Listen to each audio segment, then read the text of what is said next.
welcome back. I'm RaviePops, and today I'm just going to be having a little chat with you about my first time DMing.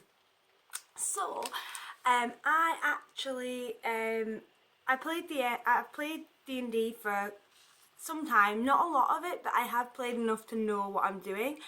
And I decided that I was going to run a session for a couple of friends and just see how it goes. They didn't play D&D, so they know of it, but they don't know the ins and outs. So I thought that would be a great basis to start my DMing sort of trial, because if I made a mistake, they're not going to call me out on it because again, they don't know the rules. So essentially I was setting the pace of the actual, their first time at D&D and my first time DMing, which I thought was quite a good balance, because it meant that I had a foundation of understanding of how the game works. So it meant that someone's going in there with some knowledge. However, I wasn't going to get challenged if I was making a mistake. And there was a couple of things, and I'll go through what I deemed as next time I would try to improve on, and things that I really enjoyed. So I ran the wild sheep chase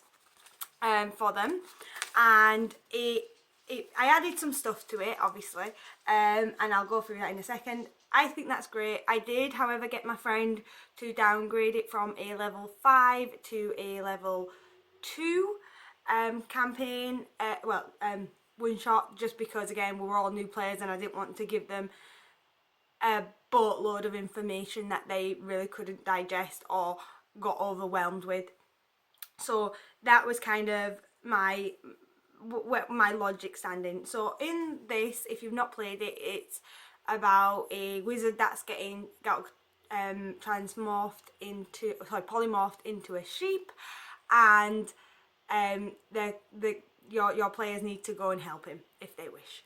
And it says to open it in a tavern or whatever. I decided, just to give it a bit of an icebreaker, to open it in a fair. Again, I have been watching Leagues of Atlantis. One of their campaigns has a fairground in it, and I got heavily inspired by that. So I did some like hooker duck games. I did some corn throwing, and my friend actually gave me a great idea of doing a ride with 3 witches and 3 sisters as like a coven, one doing them to throw up in the air, the other one doing feather fall, when they come down, all that. There was lots of little details in there, and it was really fun. There was like little stalls for them to go and play like pie eating contests, needle in the haystack. Some of the games were rigged, which I found really funny when they realised, because most of the games, so like the cornhole one, how I did it in my game is I got them to roll on a d4, and basically whatever number they got, their corn hit that hole, and they got the correlating points. So some of them were really easy and they were guaranteed tickets to win a prize, and others were a bit more tricky. So like the pie eating, I had them hit specific numbers, and with the hay bale, again, they had a specific number to hit, and it was very like, I think I chose like 12 and like 15 and 4 or something, and if they got one of those numbers, they succeeded and could move on and get tickets. But if they didn't, which is a very large possibility that they wouldn't, that they wouldn't get any of the any tickets at all. So obviously some was more rigged than others, which I found it really, really fun to see their reactions. And one thing that I really wasn't expecting was the reaction to the little prize vending machine that I made. Now, I drew a little picture. I left it with my players because they wanted it, but I drew a little picture of like a prize cabinet, and I had in it a little, fairground treats that you get, like itching powder, and you could get like candy floss, a disguise kit. Just random little bits that I thought would be kind of flavourful. And one thing that I just put in there for flavour, I didn't think anything of it, was a little goldfish bag, but the goldfish had been prejudiced to look like a little beholder, but it was an actual goldfish. It wasn't an actual beholder, but it just looked like one. And my players loved that. They went ecstatic for that. They were like, we are not leaving the carnival until we get enough tickets to get this fish. They had, you know, made sure someone was stationed there so the, you know, the prize wouldn't get took. It was that their reaction really made that moment for me stick in my head and really made it enjoyable, like enjoyment, and I really enjoyed that section of it. So sorry, I'm rambling now for 5 minutes. Essentially I made the fair too fun, so it took a while to actually get into the sheep chase portion of the campaign, and there was some little hiccups that I stumbled over. So like one of the things that I really struggled with in my head, it was keeping Gus as a orc, because I interchangeably used orc and ogre. I realised that afterwards. I was like, sorry, I keep calling him an ogre because I'm thinking green, large, Shrek, not orc. So like those little things I will need to get better at making sure that I'm keeping the right wording, because obviously that would lose immersion. But my players didn't seem to really mind, and they kind of, again, they knew that I was, you know, first time, so they kind of went with the flow and understood that I was going to make some kind of wordle errors. To set up the game, what my friend did for me is we got the printed out module, and then we also he also did a handwritten description of like entering the woods, because as you go from your beginning setting, you kind of do either chase scene or you can go through the woods. And we added a Sphinx riddles in there that really went down well with my party, and they got some boons. So we printed off some riddles, so I had it all to hand. So that's one thing I will say about DMing for the first time. I was so grateful that I had everything pre-prepared, and my friend went through everything with me to make sure that I was as prepared as I could be, because having it to hand and having it knowing where it is. So for instance, printing out little like sheets for initiative, so you've already pre-rolled your bad guy, so it's just filling in the people, and then obviously you've got your little stats at the bottom, so you're not having to look through different sheets. You've got them all right there for each fight, and then it's a case of you've done that fight, roll it over, next fight, roll it over, next fight. So that was really easy to keep track of initiative and the combats. Again, we wrote down a great description of Gus's room that we added some flavour to from other people that we've seen on YouTube run this module. They put him as an artist, a really bad artist. So again, my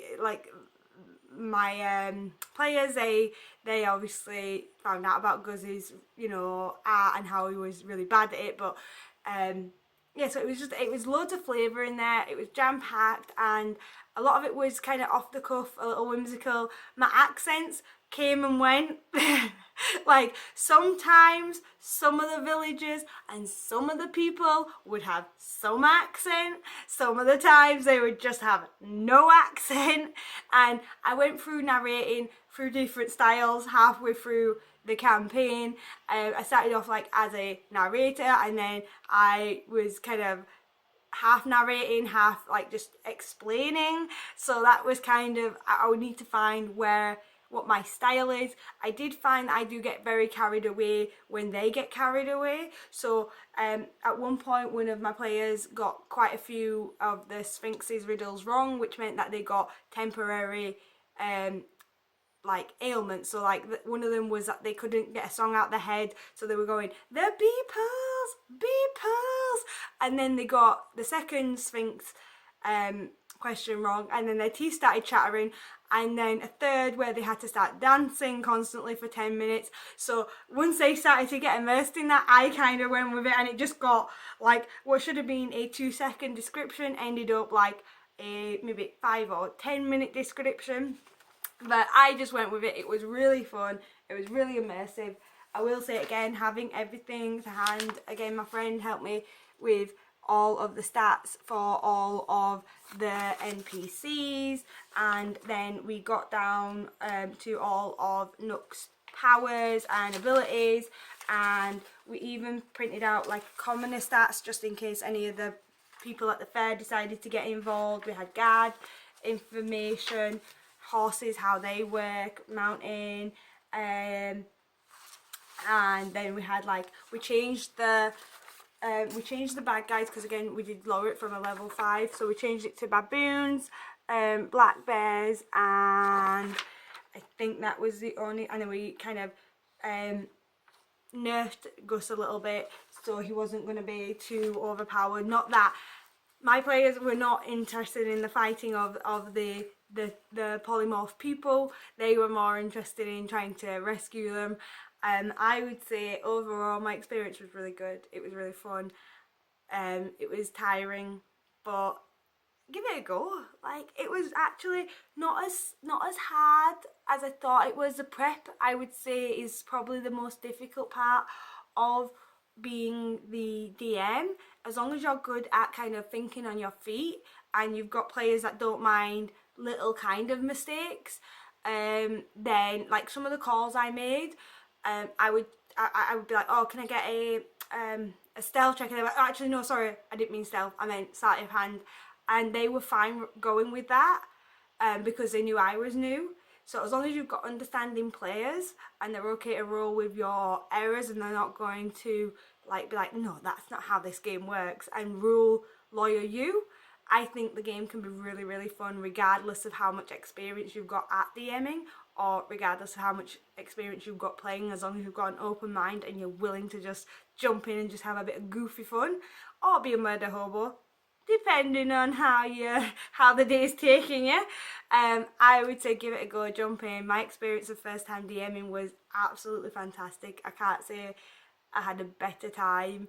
It was really, really fun. Difficult, scary, tiring, but 100% would do it again. 100%. Final thoughts on the D&D game was fantastic. As I said, I would do it again. I just wanted to put this little bit in here to say thank you to the players, and thank you so much to my friend who ultimately set me up for success with giving me all of the information that I needed and helping me prepare the best I could for the game. So thank you so much for watching. I hope you enjoyed it, and I hope you have a good DM session if you choose to try it. See you later. Bye.